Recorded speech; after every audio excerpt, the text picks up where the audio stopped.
how do we come to love the way that Christ loved? I mean, woven throughout the scriptures is the reality that God is love, and now we're called to be the light to the world. Jesus would walk into a city, and then the sinners and the prostitutes would flock to him, not because he justified their sin, but because he loved them. And so now, in a fallen world, we got to ask ourselves, how do we love like that? I think ultimately it comes down to two things. And the first thing is this: we can only love to the degree in which we understand God's love. Now let's lay the foundation here. We love why? Because he first loved us. And that's the beauty of the cross. See, the cross ushered in something that went against the grain of everything the world knew.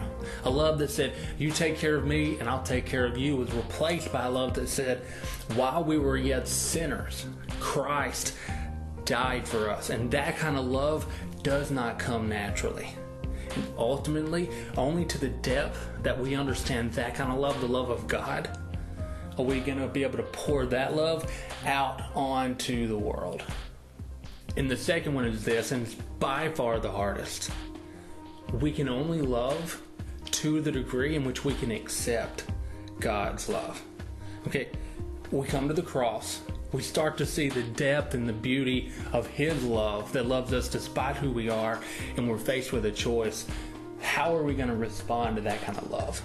We cannot give what we do not possess. And how can we proclaim a love to the world that we deem ourselves unworthy to accept? John 13 tells this epic story of Jesus at the last moments of his life. He's taken his disciples to this upper room to have their last meal together.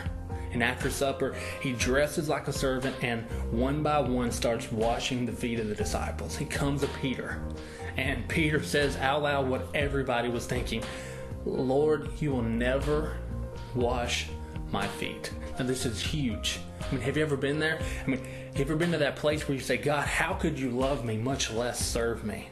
Yet Jesus looks him in the eye and says, Peter, if I do not wash you, you have no share with me. Only to the depth that we understand and we can accept that love will we be able to pour that love back out onto the world.